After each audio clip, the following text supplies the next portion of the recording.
ನನ್ನಾತ್ಮ ಪ್ರಾಣದಿಂದ.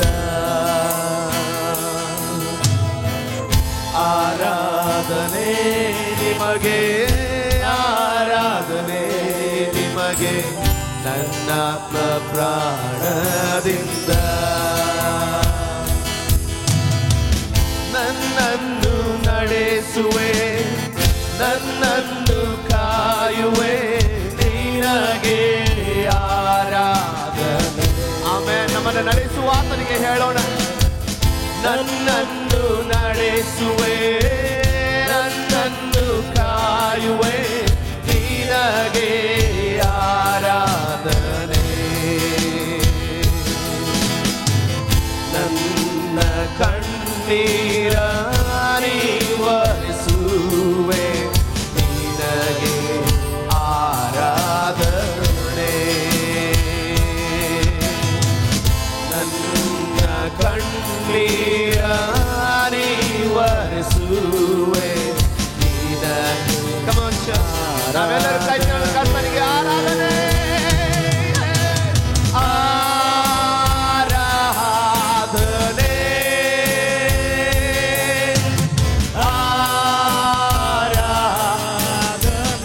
ನಾವು ಕರೆತವರಾಗಿ ಆತನನ್ನು ಆರಾಧಿಸೋಣ. ಆರಾಧನೆ,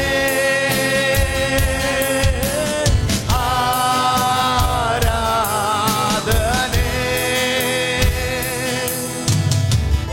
ಆರಾಧನೆ ನಿನಗೆ, ಆರಾಧನೆ ನಿಮಗೆ, ನನ್ನಾತ್ಮ ಪ್ರಾಣದಿಂದ.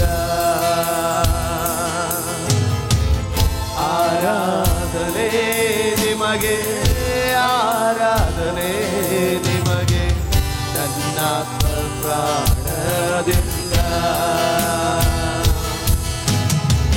ನನ್ನ ಜೊತೆಗಾರನೇ, ನನ್ನ ಸಂಗಾತಿಯೇ, ನಿನಗೆ ಆರಾಧನೆ. ಆಮೆನ್. ನನ್ನ ಜೊತೆಗಾರನೇ, ನನ್ನ ಸಂಗಾತಿಯೇ, ನಿನಗೆ ಆರಾಧನೆ. ನನ್ನ ಕಷ್ಟದಿ ನನ್ನ ಪರಿಹಾರಿಯೇ, ನಿನಗೆ ಆರಾಧನೆ. ನನ್ನ ಕಷ್ಟದಿ ನನ್ನ ಪರಿಹಾರಿಯೇ, ನಿನಗೆ ಆರಾಧನೆ. ಆರಾಧನೆ, ರಾಜನಿಗೆ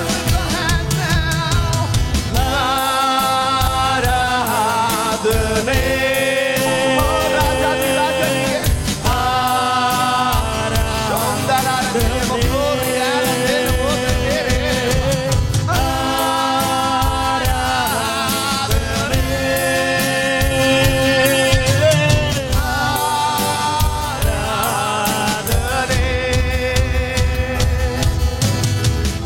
ಆರಾಧನೆ ನಿಮಗೆ, ಆರಾಧನೆ ನಿಮಗೆ, ನನ್ನಾತ್ಮ ಪ್ರಾಣದಿಂದ. ಆರಾಧನೆ ನಿಮಗೆ, ಆರಾಧನೆ ನಿಮಗೆ, ನನ್ನಾತ್ಮ ಪ್ರಾಣ. ನನ್ನ ಒಳ್ಳೆ ಕುರುಬನೇ, ನನ್ನ ಒಳ್ಳೆ ಕುರುಬನೇ, ನನ್ನ ಪ್ರಾಣ ಪ್ರಿಯನೇ, ನಿನಗೆ ಆರಾಧನೆ. ನನ್ನ ಒಳ್ಳೆ ಕುರುಬನೇ, ನನ್ನ ಪ್ರಾಣ ಪ್ರಿಯನೇ, ನಿನಗೆ ಆರಾಧನೆ. ನನ್ನ ರಕ್ಷಿಸಲು ನಿನ್ನ ಪ್ರಾಣ ನೀಡಿರುವೆ, ನಿನಗೆ ಆರಾಧನೆ. ನನ್ನ ರಕ್ಷಿಸಲು ನಿನ್ನ ಪ್ರಾಣ ನೀಡಿರುವೆ, ನಿನಗೆ. ಪ್ರತಿಯೊಬ್ಬರು ಕೈಗಳನ್ನು ಎತ್ತಿ ರಾಜಾದಿ ರಾಜನಿಗೆ, ಕರ್ತನ ಕರ್ತನಿಗೆ ಆರಾಧನೆ.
ನಮ್ಮ ಪೂರ್ಣ ಹೃದಯದಿಂದ ವಾದ್ಯಗಳು ನುಡಿಸಲ್ಪಡ್ತಾ ಇರುವ ಹಾಗೆ ನಮ್ಮ ಕೊನೆಯಲ್ಲಿ ಕರ್ತನಿಗೆ ಆರಾಧನೆಯನ್ನು ಸಲ್ಲಿಸೋಣ.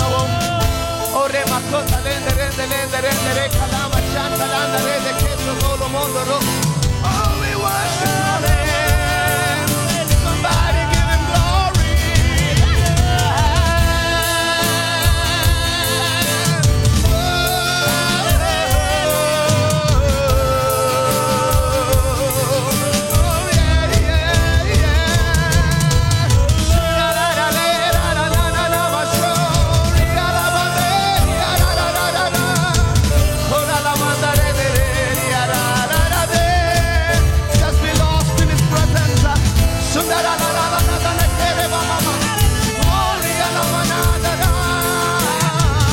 ಆತನ ಪ್ರಸನ್ನತೆಯಲ್ಲಿ ಮೈ ಮರೆತವರಾಗಿ ಆತನನ್ನು ಆರಾಧಿಸೋಣ.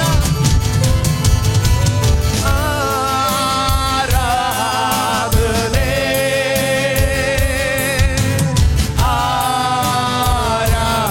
ಆರಾಧನೆ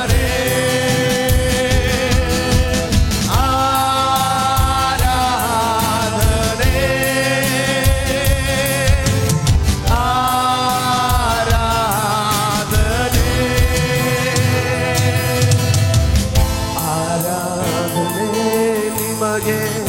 ಆರಾಧನೆ ನಿಮಗೆ ನನ್ನಾತ್ಮ ಪ್ರಾಣದಿಂದ.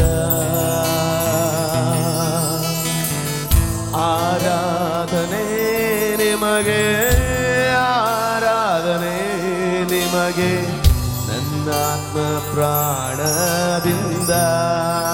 ಕೈ ಎತ್ತಿ ಆರಾಧನೆ ಆರಾಧನೆ.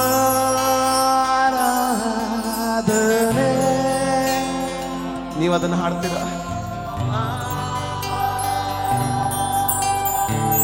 ಕರ್ತರ ಕರ್ತನಿಗೆ ರಾಜಾದಿ ರಾಜನಿಗೆ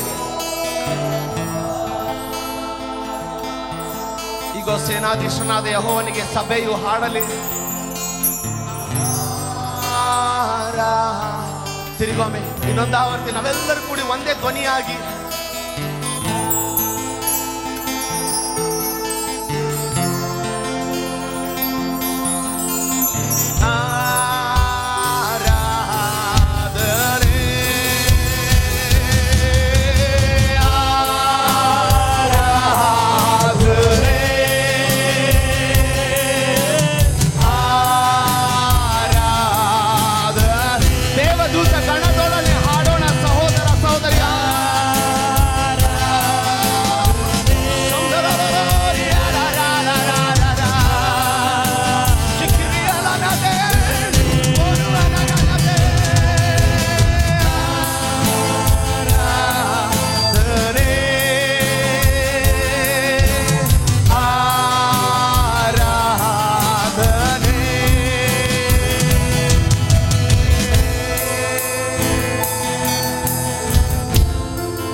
ಆರಾಧನೆ ಸ್ವಾಮಿ.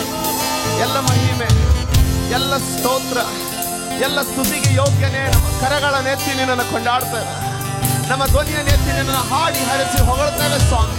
ನಮ್ಮ ಹೃದಯದ ತುಂಬ ನಮ್ಮ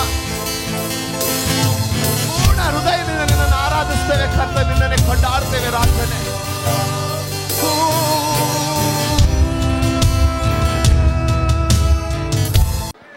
ಸ್ತೋತ್ರ. ಆಮೆನ್. ಪ್ರಕಟಣೆ ಪುಸ್ತಕ ಎನ್ನೋದು ಇದು ಕರ್ತನ ಪ್ರಕಟಣೆ. The revelation of Jesus Christ, Yesu ಕ್ರಿಸ್ತನ ಪ್ರಕಟಣೆ.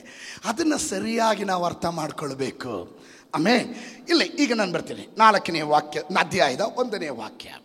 ಇವುಗಳಾದ ಮೇಲೆ 2 ಕಾರ್ಯಗಳು, 2-3 ಅಧ್ಯಾಯಗಳ ನಂತರ, ಸಭೆಗಳಿಗೆ ಹೇಳಿದ ಸಂದೇಶದ ನಂತರ ಎಂಬ ಒಂದು ಅರ್ಥ ಇದೆ.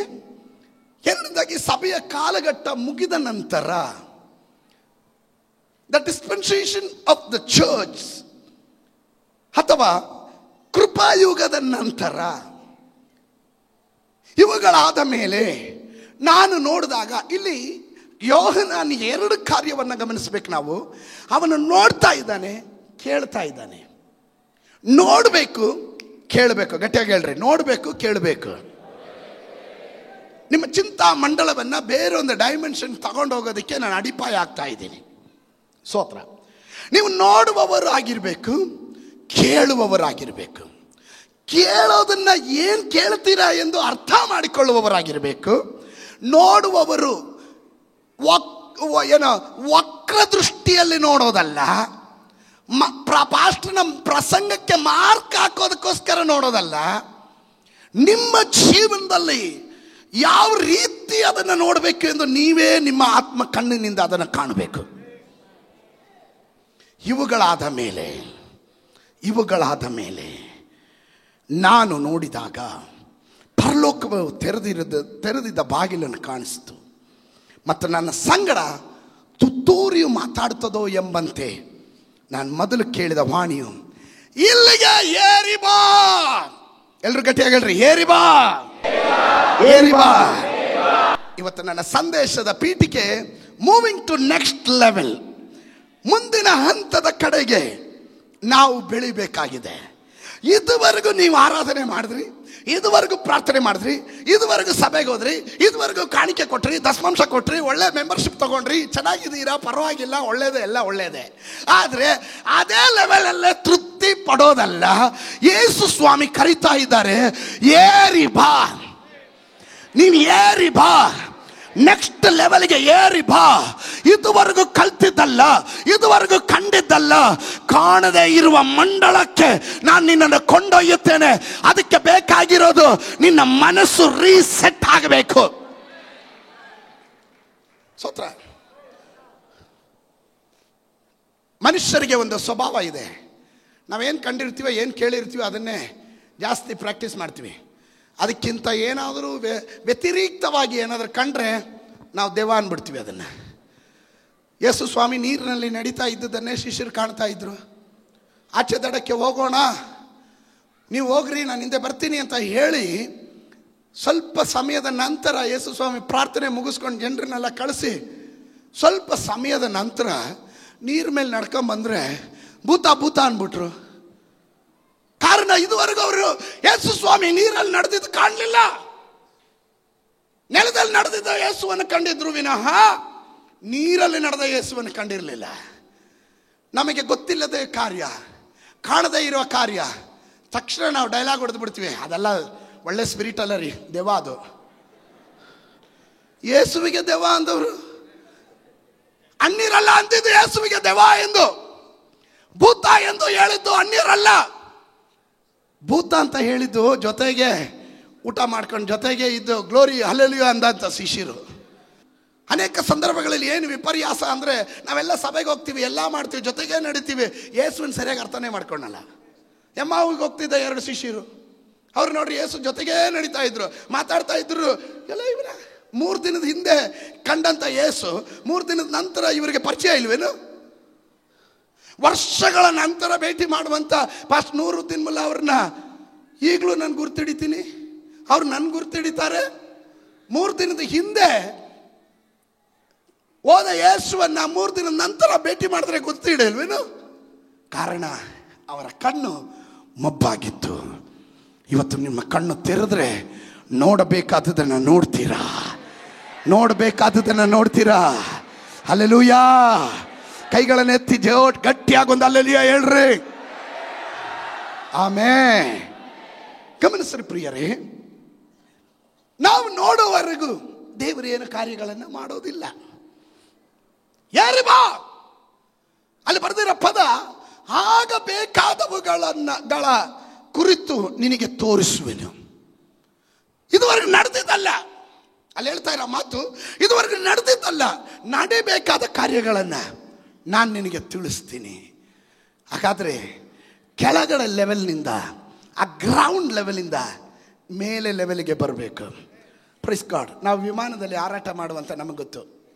ಈ ರನ್ವೇಯಲ್ಲಿ ಗಾಡಿ ಹೋಗುವಾಗ ಬೇಕಾದರೆ ಯಾವುದಾದ್ರೂ ಒಂದು ಚಿಕ್ಕ ಮೋಟ್ರು, ಯಾವುದಾದ್ರೂ ಒಂದು ಕಾರು, ಯಾವುದಾದ್ರು ಚಿಕ್ಕ ಗಾಡಿ ಸಹ ದೊಡ್ಡ ಪ್ಲೇನ್ ಎಳ್ಕೊಂಡು ಹೋಗ್ಬಿಡುತ್ತೆ.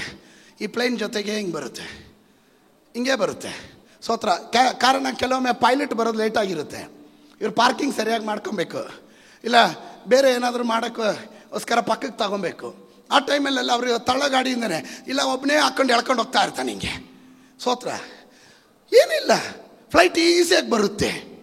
ಆದರೆ ಅದ್ರ ಒಳಗಡೆ ಒಂದು ಪೈಲಟ್ ಕುತ್ಕೊಂಡ್ಬಿಟ್ಟು ಅವನು ರನ್ವೇ ಮೇಲೆ ಬಂದರೆ ರನ್ವೇಯಲ್ಲಿ ಹೋಗುವಂಥ ಫ್ಲೈಟು ಒಂದು ಲೆವೆಲ್ವರೆಗೂ ಸ್ಲೋಗಿ ಹೋಗ್ತಾ ಇರುತ್ತೆ. ಆ ಟೇಕಪ್ ಆಗೋ ಟೈಮ್ ಇದೆಯಲ್ಲ, ಮೇಲೆ ಕೆತ್ತುವಂಥ ಸಮಯ ಬಂದಾಗ ಅದ್ರ ಸ್ಪೀಡ್ ನೋಡ್ಬೇಕು ರೀ. ಸ್ತೋತ್ರ ಬರಲಿಲ್ಲ ಅಲ್ರಿ. ಹಲ್ಲೆಲೂಯ. ದೇವರು ಹೇಳ್ತಾ ಇದ್ದಾನೆ, ಏರಿ ಬಾ. ಯೇಸು ಸ್ವಾಮಿ ಕರಿತಾ ಇದ್ದಾನೆ, ಮಗನೇ ಮಗಳೇ, ಇದುವರೆಗೂ ಇದ್ದಂತ ಚೌಕಟ್ಟನ್ನ ಬಿಟ್ಟು, ಆ ಬೌಂಡ್ರಿಯನ್ನ ಬಿಟ್ಟು, ಆ ಚಿಂತೆಯನ್ನ ಬಿಟ್ಟು, ಆ ಪಾರಂಪರೆಯನ್ನ ಬಿಟ್ಟು ನೀನ್ ಮೇಲಕ್ಕೆ ಬಾ. ಇದುವರೆಗೂ ಕಾಣದೇ ಇರೋ ಸಂಭವ ನಿನ್ನ ಜೀವನದಲ್ಲಿ, ನಿನ್ನ ಕುಟುಂಬದಲ್ಲಿ, ನಿನ್ನ ಮಕ್ಕಳಲ್ಲಿ, ನಿನ್ನ ಮಿನಿಸ್ಟ್ರಿಯಲ್ಲಿ, ನಿನ್ನ ಪಟ್ಟಣದಲ್ಲಿ, ನಿನ್ನ ಜಿಲ್ಲೆಯಲ್ಲಿ ನಾನು ತೋರಿಸುವಂತನಾಗಿದ್ದೇನೆ. ಇದು ಮನುಷ್ಯರು ಹೇಳುವ ಮಾತಲ್ಲ, ಕರ್ತನಾದ ಯೇಸು ಸ್ವಾಮಿ ಹೇಳ್ತಾ ಇರುವ ಮಾತು. ಈ ಕಾಗೆ ನೋಡ್ರಿ, ಕಾಗೆ ನೋಡ್ರಿ, ಗಲ್ಲಿ ಗಲ್ಲಿಗೂ ಅದು ಕಾ ಕಾ ಕಾ ಅಂತ ರೆಕ್ಕೆ ಎಷ್ಟು ಬಡಿಯುತ್ತೆ ಗೊತ್ತಾ? ಬಡ್ಕೊಂಡು ಬಡ್ಕೊಂಡು ಬಡ್ಕೊಂಡು ಬಡ್ಕೊಂಡು ಕಾ ಕಾ ಅಂತ ಇರುತ್ತೆ. ಹದ್ದು ನೋಡ್ರಿ, ಬಹಳ ಎತ್ತರಕ್ಕೆ ಹಾರುತ್ತೆ. ಹದ್ದಿನ ಕುರಿತು ಬಹಳ ಸುಂದರವಾದ ಸಂದೇಶ ಇದೆ. ಬೆಳಗಾಂ ಬಂದಾಗ ಪ್ರಸಂಗ ಮಾಡ್ತೀನಿ ಇನ್ನೊಂದು ಸತಿ. ಸ್ತೋತ್ರ ಕರೆದ್ರೆ. ಸ್ತೋತ್ರ. ಹದ್ದು ಎತ್ತರದ ಶಿಖರಗಳಲ್ಲಿ ಗೂಡು ಮಾಡುತ್ತೆ. ಹದ್ದು ಒಂದೇ ಒಂದು ಪಕ್ಷಿ, ಸೂರ್ಯನ ಅಭಿಮುಖವಾಗಿ ಸೂರ್ಯನನ್ನೇ ನೋಡಿಕೊಂಡು ಯಾತ್ರೆ ಮಾಡುವಂಥ ಒಂದೇ ಒಂದು ಪಕ್ಷಿ ಅಂದರೆ ಅದು ಹದ್ದಂತೆ. ಸ್ತೋತ್ರ ಬರಲಿಲ್ಲ.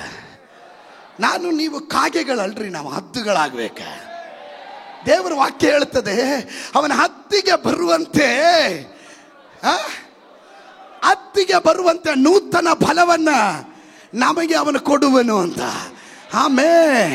Hallelujah, hallelujah.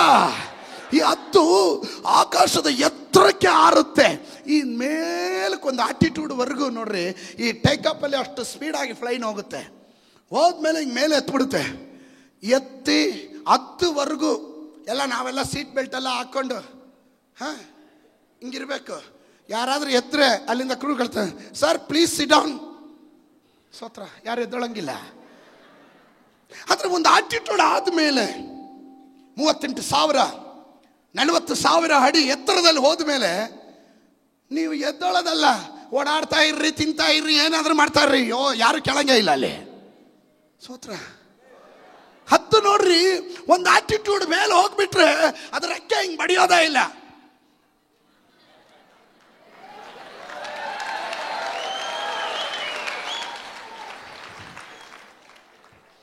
ನಾವು ಯಾವಾಗ್ಲಿಂದ ಆ ಕಾಲದಿಂದ, ಅಜ್ಜನ ಕಾಲದಿಂದ ತಾತ ಹಾಕಿದ ಆಲ್ದ ಮರ ಅಂತ ಅದೇ ಪರಂಪರೆ ಹಿಡ್ಕೊಂಡು ಈಗಲೂ ಕಾ ಕಾ ಹೊಡಿತಾನೆ ಇದ್ವಿ. ಯೇಸು ಸ್ವಾಮಿ ಹೇಳ್ತಾ ಇದ್ದಾರೆ, ಬೆಳಗಾವಿನಲ್ಲಿ ಇರುವಂತ ವಿಶ್ವಾಸಿಗಳೇ, ಆತ್ಮಿಕ ಬಂಧುಗಳೇ, ಏರಿ ಬನ್ರಿ, ಬರ್ಲಿಕ್ಕಿರುವ ಸಂಭವಗಳನ್ನ ನಾನು ನಿಮಗೆ ತೋರಿಸಲಿಕ್ಕೆ ಹೋಗುತ್ತೇನೆ. Hallelujah, hallelujah, hallelujah, hallelujah. ಆ ಸ್ತೋತ್ರದಲ್ಲಿ ಭಯ ಇರಬಾರ್ದು ನೋಡ್ರಿ. ಈ ಸ್ತೋತ್ರ ಎನ್ನುವಂಥ ಪದಗಳಿಗೆ ಅನೇಕ ಮೂಲ ಭಾಷೆ ಪದಗಳಿದೆ. ಅದರಲ್ಲಿ ಒಂದು ಪದ ಸ್ತೋತ್ರ, ಪ್ರೈಸ್ ಎನ್ನುವಂಥ ಪದಕ್ಕೆ ಒಂದು ಭಾಷೆ, ಒಂದು ಪದ ಇದೆ. ಅದು ಆ ಶಬ್ದ ಹೆಂಗೆ ಹೇಳ್ಬೇಕಂದ್ರೆ, ಪಕ್ಕದಲ್ಲಿ ಇರೋನು ಕಿವಿ ಕಿತ್ತೋಬೇಕಂತ, ಹಂಗೆ ಹೇಳ್ಬೇಕಂತೆ. ಸ್ತೋತ್ರ ಹೇಳಲಿಲ್ಲಲ್ಲ. ಸ್ತೋತ್ರ. ದೇವರ ವಾಕ್ಯ ಹೇಳುತ್ತದೆ, ಯಾರು ಬಾ, ಆಗಬೇಕಾದಂಥ ಕಾರ್ಯಗಳನ್ನು ನಿನಗೆ ತೋರಿಸುವೆನೆಂದು ಹೇಳಿತು. ಇವತ್ತು ಇದುವರೆಗೂ ಕಂಡಿದ್ದಲ್ಲ, ಮುಂದಿನ ಕಾಣಬೇಕು. ಕಾಣುವ ಮಂಡಳ, ಕಾಣದೇ ಇರುವ ಮಂಡಳ. ಸ್ತೋತ್ರ. ಕಾಣುವ ಮಂಡಳ, ಕಾಣದೇ ಇರುವ ಮಂಡಳ. ಕಾಣುವ ಮಂಡಳ ತಾತ್ಕಾಲಿಕ, ಕಾಣದೇ ಇರುವ ಮಂಡಳ ಶಾಶ್ವತ. ಕಾಣುವ ಮಂಡಲ ನ್ಯಾಚುರಲ್, ಸ್ವಾಭಾವಿಕ. ಕಾಣದೇ ಇರುವ ಮಂಡಲ ಸೂಪರ್ ನ್ಯಾಚುರಲ್, ಅದು ಅಸ್ವಾಭಾವಿಕವಾದದ್ದು, ಅಮಾನುಷಿಕವಾದದ್ದು. ಕಾಣುವ ಮಂಡಳ ನಿನ್ನನ್ನ ಆ ಬೌಂಡ್ರಿ ಹಾಕಿ ಅಲ್ಲೇ ನಿಲ್ಲಿಸುತ್ತೆ. ಕಾಣದೇ ಇರುವ ಮಂಡಳಕ್ಕೆ ದೇರ್ ಇಸ್ ನೋ ಬೌಂಡ್ರಿ. ಸ್ತೋತ್ರ ಬರಲಿಲ್ಲ. ನಿಮಗೆ ಅರ್ಥ ಆಗೋವಂಥ ಭಾಷೆಯಲ್ಲಿ ನಿಧಾನ ಕೇಳ್ತಾ ಇದ್ದೇನೆ, ಗಮನಿಸ್ರಿ. ಕಾಣುವ ಮಂಡಳ ನಿನ್ನ ಫ್ಯಾಕ್ಟ್, ಅದು fact. You cannot deny the fact. ನೀನು ಅದನ್ನು ಅಲ್ಲಗಳೆಯೋಕ್ಕಾಗೋದಿಲ್ಲ. ಸತ್ಯ. ಡಾಕ್ಟರ್ ರಿಪೋರ್ಟ್ ಸತ್ಯ. ಡಾಕ್ಟರ್ ರಿಪೋರ್ಟ್ ಹೇಳುತ್ತೆ ನಿನ್ ಕ್ಯಾನ್ಸರ್ ಇದೆ. ಅವನಿಗೆ ಹೆಂಗೆ ಗೊತ್ತಾಯ್ತು? ಸುಮ್ಗೆ ಹೇಳಲ್ಲ. ನಿನಗೆ ಎಲ್ಲಿ ರೋಗ ಇದೆಯೋ ಆ ಭಾಗದಿಂದ ಬ್ಲಡ್ ತೆಗಿತಾರೆ, ಬಯೋಪ್ಸಿ ಕಳಿಸ್ತಾರೆ, ಚೆಕ್ ಮಾಡ್ತಾರೆ, ಫ್ಲೂಯಿಡ್ ತಗೊತಾರೆ, ಚೆಕ್ ಮಾಡ್ತಾರೆ. ಅದೆಲ್ಲ ನೋಡಿ ಲ್ಯಾಬಿಂದ ಒಂದು ರಿಪೋರ್ಟ್ ಬರುತ್ತೆ, ನಿನಗೆ ಕ್ಯಾನ್ಸರು ಅಂತ. ಆ ಕ್ಯಾನ್ಸರ್ ಯಾವ ಸ್ಟೇಜ್ ಅನ್ನೋವರೆಗೂ ಡಾಕ್ಟರ್ ರಿಪೋರ್ಟ್ ಹೇಳುತ್ತೆ. That is the fact. ಅದು ಸತ್ಯ. ಬಟ್ ಅದು ಕಾಣುವ ಮಂಡಳ. ಕಾಣದೇ ಇರುವ ಮಂಡಳ, ನಾನು ಯೆಹೋವ ರಾಫಾ, ನಾನೇ ನಿಮಗೆ ಆರೋಗ್ಯದಾಯಕನು. ಯಾರಿಗಾದ್ರೂ ಅರ್ಥ ಆದ್ರೆ ಅವರು ಮಾತ್ರ ಗಟ್ಟಿಯಾಗಿ ಒಂದು ಆಮೇನ್ ಹೇಳ್ರಿ. ಅಂತವರು ಮಾತ್ರ ಒಂದು ಆಮೇನ್ ಹೇಳ್ರಿ. ದೇವರ ವಾಕ್ಯ ಹೇಳುತ್ತದೆ, 2 ಕೊರಿಂಥದವರಿಗೆ ಬರೆದ ಪತ್ರಿಕೆ 4:18 ಹೇಳುತ್ತದೆ, ನಾವು ಕಾಣುವಂಥದನ್ನ ಲಕ್ಷಿಸದೆ ಕಾಣದಿರುವವುಗಳನ್ನ ಲಕ್ಷಿಸುವವರಾಗಿದ್ದೇವೆ. ಕಾಣುವ ಮಂಡಳ, ನನ್ನ ನೀತಿವಂತನು ನಂಬಿಕೆಯಿಂದಲೇ ಬದುಕುವನು. ಅವನು ನೋಡುವವನಾಗಲ್ಲ, ಅವನು ನಂಬಿಕೆಯಿಂದಲೇ ನಡೆಯುವವನಾಗಿದ್ದಾನೆ. ಆಮೇನ್, ಆಮೇನ್. ಹಾಗಾದರೆ ಕಾಣದೇ ಇರುವ ಮಂಡಳ, ಯೇಸು ಸ್ವಾಮಿ ಹೇಳ್ತಾ ಇರುವಂಥ ಮಾತು, ಏರಿ ಬಾ. ಆ ಲೆವೆಲ್ಗೆ ನೀನು ಬಂದರೆ ಆ ಲೆವೆಲಲ್ಲಿ ನಡೆಯೋ ಕಾರ್ಯ ನಾನು ನಿನಗೆ ತೋರಿಸ್ತೇನೆ. ಅಲ್ಲಿ ನಾನು ಸರ್ವಶಕ್ತನಾಗಿ ತೋರ್ಪಡುತ್ತೇನೆ. ಅಲ್ಲಿ ನಾನು ಯೆಹೋವ ನಿಸಿಯಾಗಿ ತೋರ್ಪಡುತ್ತೇನೆ. ಅಲ್ಲಿ ನಾನು ಯೆಹೋವ ರಾಫಾ ಆಗಿ ತೋರ್ಪಡುತ್ತೇನೆ. ಯಾರಿಗಾದ್ರೂ ಅರ್ಥ ಆದವರು ಗಟ್ಟಿಯಾಗಿ ಒಂದು ಆಮೇನ್ ಹೇಳ್ರಿ. ಹಲ್ಲೆಲೂಯಾ, ಆಮೇನ್. ನಾವು ಕಾಣುವ ಮಂಡಳದಿಂದ ಕಾಣದೇ ಇರುವ ಮಂಡಳಕ್ಕೆ ಹೋಗಲೇಬೇಕು. ಅದಕ್ಕೆ ಬೇಕಾಗಿರೋದು ನಮ್ಮ ಮೈಂಡ್ ಸೆಟ್ ರೆಡಿ ಮಾಡ್ಕೊಬೇಕು, ನಮ್ಮ ಮನಸ್ಸು. ಅದಕ್ಕೆ ಪೌಲನು ಹೇಳ್ತಾನೆ, ಕಡೆ ಮಾತೇನೆಂದರೆ, ಸಹೋದರರೇ, ದೇವರ ಕನಿಕರವನ್ನು ನಿಮ್ಮ ನೆನಪಿಗೆ ತಂದುಕೊಂಡು ನಿಮ್ಮನ್ನು ಉಪದೇಶಿಸುವುದು ಏನೆಂದರೆ, ನಿಮ್ಮ ದೇಹಗಳನ್ನು ದೇವರಿಗೆ ಮೀಸಲಾಗಿ ಮೆಚ್ಚುಗೆಯಾಗಿರುವಂಥ ಸಜೀವ ಯಜ್ಞವಾಗಿ ಅರ್ಪಿಸ್ರಿ. ಸತ್ತೋಗಿರೋ ಯಜ್ಞ ದೇವ್ರಿಗೆ ಬೇಡ, ಸತ್ತೋಗಿರೋ ಸ್ತೋತ್ರ ದೇವ್ರಿಗೆ ಬೇಡ. ಸ್ತೋತ್ರ ಬರಲಿಲ್ಲ ನೋಡ್ರಿ. ಆಮೇಲೆ ಸೊ ಕಾಣುವ ಮಂಡಳ ನ್ಯಾಚುರಲ್, ಕಾಣದೇ ಇರುವ ಮಂಡಳ ಸೂಪರ್ ನ್ಯಾಚುರಲ್. ಕಾಣುವ ಮಂಡಳ ತಾತ್ಕಾಲಿಕ, ಕಾಣದೇ ಇರುವ ಮಂಡಳ ಶಾಶ್ವತ. ಕಾಣುವ ಮಂಡಳ ಫ್ಯಾಕ್ಟ್. ಅದಕ್ಕೆ ದೇವರ ವಾಕ್ಯ ಹೇಳುತ್ತದೆ, ಬಲಹೀನನು ಹೇಳಲಿ ನಾನು ಶೂರನೆಂದು. ಬಲಹೀನನು ಹೇಳಲಿ ನಾನು ಬಲಹೀನನು. ಫ್ಯಾಕ್ಟ್ ಅದು. ಹೌದು, ರೋಗಿ ಹೇಳಿದ್ರೆ ಇನ್ನೇನಂತಾರೆ? ಸ್ತೋತ್ರ. ಆದರೆ ನಾನು ರೋಗಿ ಅನ್ನಲ್ಲ. ಹಲೋ, ಸ್ವಲ್ಪ ವ್ಯತ್ಯಾಸ ಆಗಲಿ. ನಿಮ್ಮ ಮನಸ್ಸು ಒಂದು ಸ್ವಲ್ಪ ಮನಸ್ಸಿಗೆ ಒಂದು ಸ್ವಲ್ಪ ಕೆಲಸ ಕೊಡ್ತಾ ಇದ್ದೀನಿ. ದೇವರ ವಾಕ್ಯ ಹೇಳುತ್ತದೆ, let the weak say I am strong, let the poor say I am rich, let the sick say I am healed. ನಾನು ಏನು ಹೇಳ್ತೀನೋ, ನಾನು ಏನು ಕಾಣ್ತೀನೋ, ನಾನು ಏನು ಕೇಳ್ತೀನೋ ಅದು ನನ್ನ ಜೀವನವನ್ನೇ ಪರಿವರ್ತನೆ ಮಾಡುತ್ತೆ. ಪಾಸಿಟಿವ್ ಆಗಿ ಥಿಂಕ್ ಮಾಡೋನು ಪಾಸಿಟಿವ್ ಆಗಿ ಥಿಂಕ್ ಮಾಡ್ತಾನೆ. ಸಕಾರಾತ್ಮಕವಾಗಿ ಚಿಂತೆ ಮಾಡುವವನು ಸಕಾರಾತ್ಮಕವಾಗಿ ಚಿಂತೆ ಮಾಡ್ತಾನೆ. ನೆಗೆಟಿವ್ ಆಗಿ ನಕಾರಾತ್ಮಕವಾಗಿ ಚಿಂತೆ ಮಾಡೋದು ನಕಾರಾತ್ಮಕವಾಗಿ ಚಿಂತೆ ಮಾಡೋದು. ಯೇಸು ಸ್ವಾಮಿ ಬಳಿಗೆ ಬಂದವರೆಲ್ಲ ಪ್ರಸಂಗ ಕೇಳಕ್ಕೆ ಬರಲಿಲ್ಲ. ರೊಟ್ಟಿ ತಿನ್ನಕ್ಕೆ ಬರ್ತಾ ಇದ್ರು, ರೋಗ ಸೌಖ್ಯ ಹೊಂದ್ಕೊಳಕ್ಕೆ ಬರ್ತಾ ಇದ್ರು, ಇವನ ಮಾತಲ್ಲಿ ಎಲ್ಲಿ ಸಿಕ್ಕಾಕೋತಾನೆ ಅಂತ ಕಂಡುಹಿಡಿಯಕ್ಕೆ ಬರ್ತಾ ಇದ್ರು. ಸ್ತೋತ್ರ. But Jesus never reacted, Jesus acted. Amen. Hallelujah. ಇವತ್ತು ನಾವು ಅದನ್ನೇ ಮಾಡಬೇಕಾಗಿದೆ. ಇದರ ಒಳಗಡೆ ನೀವು ಹೆಂಗೆ ತಗೊಳ್ತೀರೋ ಗೊತ್ತಿಲ್ಲ. ನಿಮ್ಮ ಮನಸ್ಸನ್ನು ಒಂದು ನಿಮಿಷ ನಿಮ್ಮ ಬಲಗೈಯಿಂದ ನಿಮ್ಮ ತಲೆ ಮೇಲೆ ನೀವೇ ಕೈ ಇಟ್ಕೊಂಡು ನೀವೇ ಪ್ರಬೋಧನೆ ಮಾಡಿರಿ. ನನ್ನ ಮನಸ್ಸು ಯೇಸುವಿನ ರಕ್ತದಿಂದ ನಾನು ಕವರ್ ಮಾಡಿದ್ದೀನಿ. ಯೇಸುವಿನ ರಕ್ತದಿಂದ ನನ್ನ ಮನಸ್ಸನ್ನು ಕವರ್ ಮಾಡಿದ್ದೀನಿ ಹೇಳ್ರಿ. ಆಮೆನ್. ಕಾಣುವ ಮಂಡಳ, ಕಾಣದೇ ಇರುವ ಮಂಡಳ. ಕಾಣುವ ಮಂಡಳ ಸ್ವಾಭಾವಿಕವಾದದ್ದು. ಹೌದು, ಘಟನೆಗಳು ನಡೆದಾಗ ಅದನ್ನ ಇಲ್ಲ ಅಂತ ಹೇಳಕ ಪ್ರತಿಕೂಲ ಇದೆ, ಪ್ರತಿಕೂಲ ಇದೆ. But I am not going to accept. ನಾನು ಅದನ್ನು ಅಂಗೀಕರಿಸೋಲ್ಲ. ನಮ್ಮ ಮನೋಭಾವನೆಯನ್ನು ದೇವರು ಪರೀಕ್ಷೆ ಮಾಡ್ತಾನೆ. ಇಸ್ರಾಯೇಲ್ ಜನರ ಮನೋಭಾವನೆಯನ್ನು ದೇವರು ಪರೀಕ್ಷೆ ಮಾಡಿದನು. ಅವರನ್ನ ನಾಶ ಮಾಡೋದಕ್ಕಲ್ಲ, ಅವರಿಗೆ ಮೇಲುಂಟು ಮಾಡೋದಕ್ಕಾಗಿ. ನಿನಗೊಂದು ರೋಗ ಬಂದಾಗ, ನಿನಗೊಂದು ಇಕ್ಕಟ್ಟು ಬಂದಾಗ, ಪ್ರಯಾಸ ಬಂದಾಗ, ನಿನ್ನನ್ನು ಪ್ರತಿಕೂಲದಲ್ಲಿ ನಡೆಸಿದಾಗ, ನೀನು ಏಕಾಂತವಾಗಿರುವಾಗ, ಎಲ್ಲರೂ ನಂಬದವರು ಕೈ ಬಿಟ್ಟಾಗ, ಮೋಸ ಮಾಡಿದಾಗ, ನಿನ್ನ ಆಟಿಟ್ಯೂಡ್ ದೇವರು ನೋಡ್ತಾನೆ. How you are reacting. ಲೋಟನು ಅಬ್ರಾಮನನ್ನು ನೋಡಿದ್ರ, ಹಸ್ರಿರೋ ಜಾಗ ಎಲ್ಲ ನೋಡ್ಕೊಂಡ, ಹುಲ್ಲುಗಾವಲೆಲ್ಲ ನೋಡ್ಕೊಂಡ, ನೀರಾವರಿ ಜಾಗ ಎಲ್ಲ ನೋಡ್ಕೊಂಡ. ಅವನು ಹೇಳ್ದ, ನಾನೆಲ್ಲೂ ಬರಲ್ಲ, ನಿನ್ನ ಜೊತೆ ಅನೇಕ ವರ್ಷಗಳಿಂದ ಸುತ್ತಾ ಇದ್ದೀನಿ, ಎಲ್ಲೂ ದಿಕ್ಕೂ ಇಲ್ಲ ದಶೆಯೂ ಇಲ್ಲ, ಎಲ್ಲಿಗೆ ಹೋಗ್ತೀನಿ ಅಂತ ಕೇಳಿದ್ರೆ ಅದು ಹೇಳಲ್ಲ. ಸ್ತೋತ್ರ, ಸುತ್ತಿದ್ದು ಸಾಕು, ನಾನು ಇನ್ಮೇಲೆ ಇಲ್ಲೇ ಠಿಕಾಣಿ ಊರ್ಬಿಡ್ತೀನಿ ಅಂತ. ಸರಿ ಆಯ್ತಪ್ಪ. ನೋಡಿ, ದೇವರ ವಾಕ್ಯ ಹೇಳ್ತದೆ, ಲೋಟನ ಅಬ್ರಾಮನನ್ನ ಬಿಟ್ಟು ಹೋದ ನಂತರ ದೇವರು ಅಬ್ರಾಮನಿಗೆ ಹೇಳ್ತಾನೆ, ಅಬ್ರಾಮನೇ ನಿನ್ನ ಕಣ್ಣುಗಳನ್ನು ಮೇಲೆತ್ತಿ ನೋಡು, ಉತ್ತರ ದಕ್ಷಿಣ ಪೂರ್ವ ಪಶ್ಚಿಮ ಚತುರ್ದಿಕ್ಕುಗಳಲ್ಲಿ ನಿನ್ನ ಕಣ್ಣುಗಳನ್ನು ಎತ್ತಿ ನೋಡು, ಇದೆಲ್ಲ ನಿನಗೂ ನಿನ್ನ ಸಂತಾನಕ್ಕೆ ಕೊಡ್ತೀನಿ. ಆಹಾ, ಸ್ತೋತ್ರ. ಕೈಯಲ್ಲಿ ಏನಿದೆ? ಏನೂ ಇಲ್ಲ. ಒಂದು ಮಗ ಇದ್ದಾನ? ಇಲ್ಲ. ಸ್ತೋತ್ರ. ಅಬ್ರಹಾಂ ಅಂದಾಗ ಅನೇಕ ಜನಾಂಗಗಳಿಗೆ ಮೂಲ ಪಿತೃ. ಒಂದು ಮಗು ಇಲ್ಲ. ಕಾಣುವ ಮಂಡಲದಲ್ಲಿ ಒಂದು ಮಗು ಇಲ್ಲ. ಕಾಣದೇ ಇರುವ ಮಂಡಲದಲ್ಲಿ Abraham. Are you getting my point? ನನ್ನ ದೇವರು ಅಸಾಧಾರಣವಾದ ಕಾರ್ಯಗಳನ್ನು ಅದಕ್ಕೆ ದೇವರ ವಾಕ್ಯ ಹೇಳುತ್ತದೆ, ನಂಬುವವನಿಗೆ ಎಲ್ಲ ಸಾಧ್ಯ, ನಂಬುವವನಿಗೆಲ್ಲ ಸಾಧ್ಯ.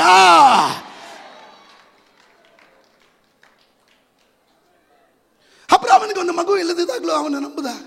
ಅದಕ್ಕೆ ಅವನನ್ನು ಕುರಿತಾಗಿ ರೋಮಪುರದವರಿಗೆ ಬರೆದ ಪತ್ರಿಕೆ 4ನೇ ಅಧ್ಯಾಯದಲ್ಲಿ ಹೇಳಿದರೆ, ಅವನ ನಂಬಿಕೆ ಅವನನ್ನು ನೀತಿವಂತನಾಗಿ ಮಾಡಿತು.